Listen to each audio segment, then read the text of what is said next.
Alright guys, here we go. It's NC in a place to be. Channel Mr. A&E back to give you guys a Raw review. I don't know automatically, let me just tell y'all this right off the bat. I don't know if I'm consistently going to do Raw reviews now since it's in Netflix. But I was just like, okay, because I wanted to see the debut of Penta. I was not able to go do a live stream with this one, and I haven't got a chance to talk with the fellas a bit about this. So I was like, but you know, but we're going to sit there and do this pretty much ourselves here to give it more of a recap. So what happened was, since I was out, Monday's usually a busy day of mine, even though it's my day off, it's still a busy day of mine, and what happened is I had to go out. But since Raw's on Netflix, I can always pull up on my phone and stuff like that to see what the stuff is going on Raw, stuff like that. And this time, so just like last week on Raw, we had a little bit of overrun, maybe about 1 or 2 minute overrun. And this is what they were talking about with the new format, because now Raw ended at like 10:30. So it's like a 2.5 hour Raw. So it's like it's like when the show feels like it needs to end, it'll end. And if it feels like it needs to go that extra time, it will. And that's like the thing with Netflix. And I figured they were gonna probably do something like that, just to to give us a feeling of how it will be, whether it'll be going for overrun or it'll go be a little bit later, a little bit of that kind of stuff like that. So I was like, all right, it was cool. It was cool. Saw a lot of things on this Raw. We did see the debut of Pentagon, which is the worst kept secret in wrestling. Okay. And then we also saw more people declaring for the Royal Rumble. Some big names going into the Royal Rumble as well. We actually got some build-up for Saturday night's main event. An awesome street fight, which I think was a great blowover between Damian Priest and Finn Balor. And just, some things, some noteworthy stuff on Raw today. And then once again, I could have missed some things. I don't know, because correct me if I'm wrong. Like I said, I didn't see that there was times I didn't get a chance to see while I was on my phone. I was out, and so did I miss? Like, did we do anything with the New Day today? Like with Xavier and Kofi, did we do anything with that? Any backstage thing? I know they didn't come out with no segment or anything that we get drowned out by booze. I don't know if they're holding back on that or whatever the case may be on that. But we haven't gotten any more of that. If I'm wrong, post down in the comments down below, educate me and let me know what I am missing on this one. So. Also, this is going to be more of a recap of what happened and how I felt about what I saw on Raw. Not like a play-by-play match thing like that. By the way, also I almost forgot to say, we crowned a new women's Intercontinental Champion tonight, and I thought that match was really good. Also, it didn't overstay its welcome, and I really think that them ladies did put on a show in that matchup as well. So yeah, we got a lot of stuff to get into and to talk about here, so make sure you guys are subscribed down below to get more videos like this. So once again, I plan on doing more live streams. I do not necessarily know if I'm going to do more Raw stuff like that, if I'm going to keep doing Smackdown reviews, if I'm going to go back to the weekly show reviews at all, if I'm just going to make them in the shorts, whatever the case may be. But I know, at least for this Raw, for the second Raw on Netflix, I wanted to talk about it because they had, the debut of Pentagon. So we kick things off with CM Punk making his way down to the ring. CM Punk sits there and gives innuendos like, hey, he beat Seth Rollins, and then last year he wanted to go win the Royal Rumble and go to WrestleMania, and he couldn't do that because obviously he got injured. Okay, and yes, I was hoping that he would be at WrestleMania 41 because it was going to be in Philly. You know what I'm saying? I was ready to see CM Punk. But unfortunately, he got injured, and we know how this thing turned out. So, but now this year, he said, look, for Cena already clarified that he's going to be into the Royal Rumble. Well, he's putting his number in there. He's going to be in the Royal Rumble. He's going to toss out the usual thing, 29 other guys, and he's going to go on to WrestleMania and do what he didn't get the chance to do last year. And then he said, so hit my, after I wait, go hear that Culture Personality playing, so hit my music. So Seth Rollins' music hits.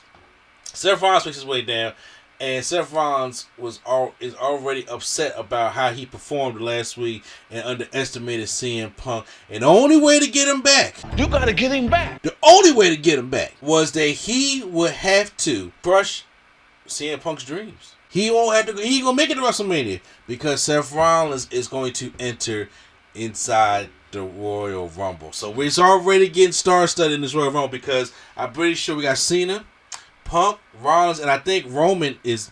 I think Paul Heyman said Roman's going to be in the Rumble as well. Well, then hold on now. We ain't done because Drew McIntyre comes out. And as Drew McIntyre is talking and CM Punk like, listen, last time I saw you, you was on your knees in front of me crying and bleeding. And if you come down here, it's going to be more than 15 staples close up the head. McIntyre's like, listen, don't ride around you, Phil. I'm talking about Seth Rollins. And listen, all y'all don't know the bigger picture here. Roman, we got to stop Roman.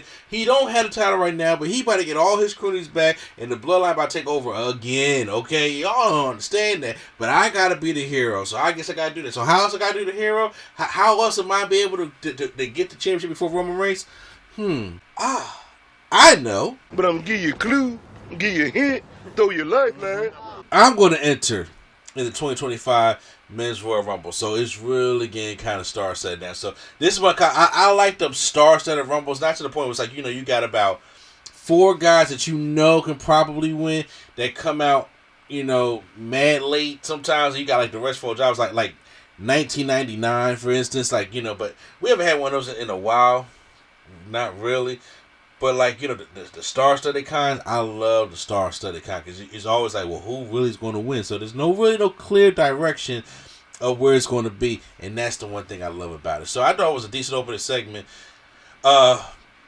Seeing Punk, Drew McIntyre, and Seth Rollins to have as well. So then we get the next matchup, which is going to be Chad Gable versus the Mystery Luchador. Literally the worst kept secret in wrestling. Well, the game comes out, so we know he's in the ring. You know who he's waiting for. It goes all dark. You see the logo come up. You already know what time it is. You know who's coming out. CEO Male. Pentagon is in WWE. Makes his way down to the ring, looking all great now once again. I was excited to see Pentagon. It was the worst kept secret in wrestling, and we're going to see what he's going to do. And him and Chad Gable went out there and had a nice little debut match for him because Chad Gable was like the perfect person for Pentagon to go up against to really get his stuff going on. And it was just basically to show off what the moves that Pentagon got. There was a sick German suplex on the apron that Pentagon did take. And I was like, that's pretty good. But overall, I know it's pretty good. Then all of a sudden, Pentagon hit that destroyer, and you already know once anybody hits a destroyer, it's over.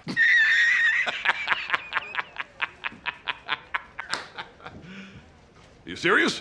Who doesn't kick out of the destroyer anymore these days? Pentagon does his trademark arm break on the Chad Gable, and then he goes up and then he hits. I forgot what he calls his finishing move. It's like a package Michinoku type driver in a way. Because I watch Pentagon Lucha Underground, and of course I watch him in AEW.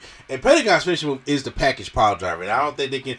Kevin Owens has already used that, take out Cody. It's supposed to be the dangerous move, so they're not going to have Pentagon use that as a finish, but he did use that. So Pentagon won the match, and it was great. And they had all of his family up in there in the front row, and afterwards he got up on the mic and started talking and started, speaking in Spanish. And then he's like, I've been waiting for this moment to come to WWE. I've been waiting for this moment. And he said, listen, it's the new Netflix era. Yeah, but it's also the new Pentagon era. So I'm really happy for Pentagon, man, to come in. And you already know Rey Fenix is not that far behind. We will be getting the Lucha Bros in WWE, and I think that's really good. Tony Khan, hey, his losses is now their gain. You know what I'm saying? One man's trash is another man's treasure. You feel me? Next matchup, we had Sheamus taking on Ludwig Kaiser. You knew these guys was going to go out there and have a pretty decent matchup because, they've been having a match like that for a minute. Sheamus does win with the bro kick, and then there's Braun Breaker that's over the barricade. Them two get at it, so there's probably some foreshadowing there. I do think that they're building up, personally, for Sheamus to have his big Intercontinental Championship win at WrestleMania. That's because today during the match, it was either Michael Cole or Pat McAfee that was listing Sheamus' accolades: King of the Ring winner, Money in the Bank winner, Royal Rumble winner, WWE champion, World champion, Tag Team champion, United States champion. Sheamus literally has probably one of the most impressive resumes in WWE that has gone mostly unnoticed. It's like so. It's like underrated in a way. He really has done everything. The only thing Sheamus has not done in WWE is winning the Intercontinental Championship. Never has won his whole career. He's won literally everything else there is to win. Rumble, like I said, Rumbles, Money in the Banks, King of the Rings, all the championships. Just hasn't won the Intercontinental Championship.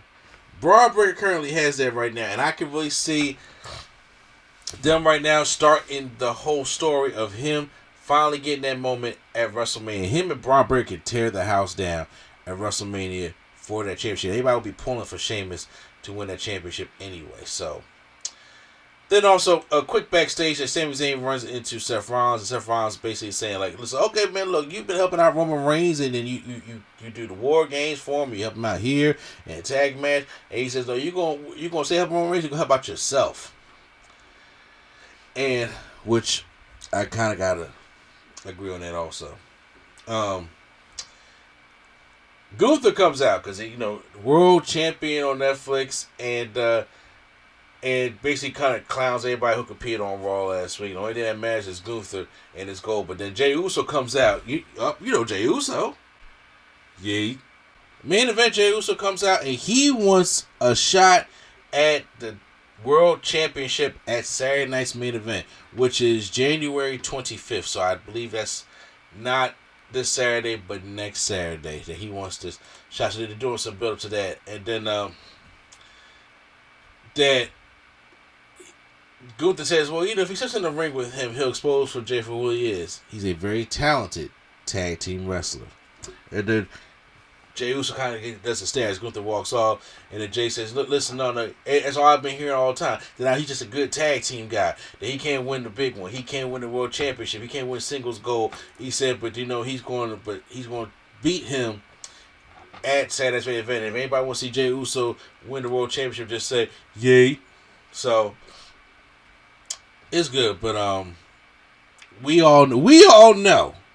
Right for WrestleMania, I don't know what the plan is for Jey. I don't know. But I guarantee you this, ain't going to be that World Heavyweight Championship. Ain't going to be that. Finals for the WWE Women's Intercontinental Championship Tournament. Lara Valkyria taking on Dakota Kai in this matchup. And I have to say, this was a solid matchup. Solid match. And I've seen things online because the thing is, people was like really feeling Dakota Kai, really. And when this tournament started and I saw her name, I was like, Lara Valkyria is probably going to be the one that's going to win this one. They're going to probably put the belt on her, right? But would it have been a good comeback story for Dakota Kai? They had a good match out there. There was one when Lara Valkyria suplexes Dakota Kai on the apron, and they fall off and hit the mat. I mean, they smack the mat. That shit hurt. Important moment in my career and in the history of tennis. They had Play in Their Falls, and there was one with Dakota Kai.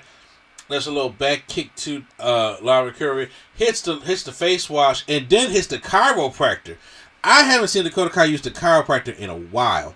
But Lara Valkyria kicks out. Lara Valkyria does hit like she does like a what I call after Dakota goes for a face wash again. She misses, and Lara hits like a zigzag behind her, and then hits her, was it the Nightwing finish? I don't know what it's like that, and she wins the matchup. Now, once again, I was on my phone, and by the time this happened, I got home, but I was cooking dinner for my kids and stuff like that. I missed the reaction. People were saying the reaction was bad. They let them know that they want Dakota to win. I did see people online saying that they want Dakota to win, but once again, I don't necessarily know. Me personally, I always thought Lara Valkyria would win, but I'm not mad Dakota Kai winning neither, because obviously Dakota Kai's a face out like they embraced after the match, and they had a good sportsmanship type thing, so that's what it was. Miz versus Sami Zayn, because Miz is hanging out with Karrion Kross right now, and he's just just another lackey, and then him and Sami Zayn had a solid match. Sami Zayn wins after hitting the haluva kick out of nowhere on the Miz, and then finish him off with a blue thunder bomb, which is pretty good. So I don't know what's going on with the Miz. I'm like, sometimes I'll be like, damn, I forgot the Miz is like relevant, but not really. He's not. He just been hanging out with Karrion Kross. He just still be getting matches on, TV. We had a promo segment between Mommy, Rhea Ripley, Nia Jax, and Bayley, who was in the crowd, and I missed this whole thing, what was going on. But I know the brawl breaks out, so I didn't know. But then we had the main event, which is the street fight. The street fight between Finn Balor and Damian Priest. I have to say right now, because honestly, you have heard me say this before, if you heard in the podcast or anything else that I've done, that right now, when it comes between Damian Priest and Finn Balor, I'm over it. I am over Priest versus the Judgment Day. I am over Rhea Judgment Day. I'm over Rhea and Liv. I'm over Rhea and Dom. I'm over Judgment Day storylines with Priest and Rhea Ripley. End it. So they fight with chemistry at the beginning. Priest is like a flatliner to Balor on the announcer's table. They fight out to the crowd. And then they get up on this balcony. And I know this is impressive. And Damian Priest hits a Falcon's arrow, broken arrow, or whatever he calls it, through to Finn Balor off like this balcony through some tables. And then so it's like, oh, Balor's injured. So here come the referees with the stretcher. They put Balor on the stretcher. McDonough and Carlito come and check on Balor. And Priest like, nah, fuck that. He throws McDonough onto the soundboard and then Carlito away. And he's like, nah, we ain't doing that. We not doing that. He rolls Balor down on the stretcher, rolls back in the ring. It gives him a lariat while he still got like the cushion on. So this match is going to continue. And they go back and forth. And then here come Carlito and McDonough, and they start attacking Damian Priest, which helps give Finn Balor the advantage.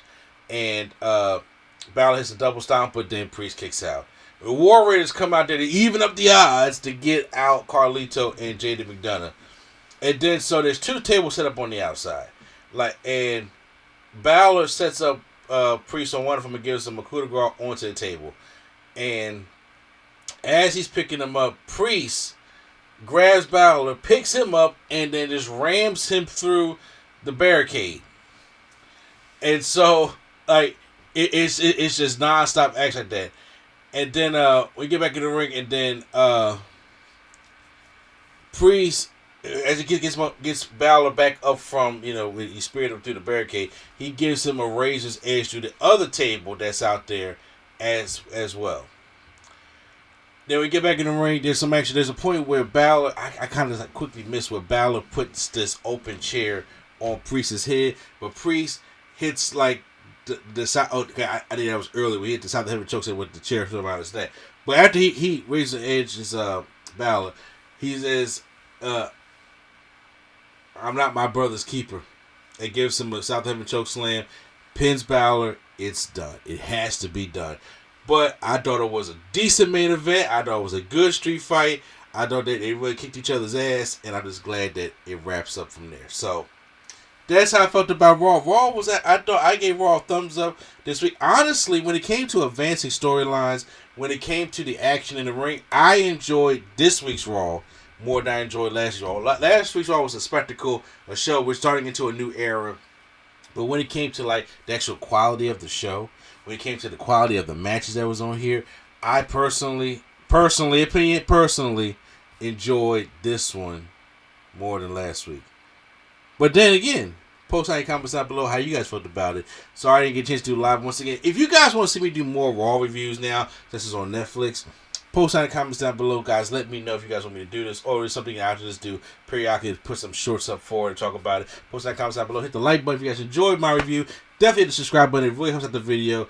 If I could use all the help right now, because we on the road. I'm trying to, since we're the 10-year anniversary, I want to get 5K. I want to get 5K this year. So you guys got to subscribe and make sure that we can get there, okay? So once again, this is NC, the place to be. Children, Mr. A&D, and the Nerd Coalition is out.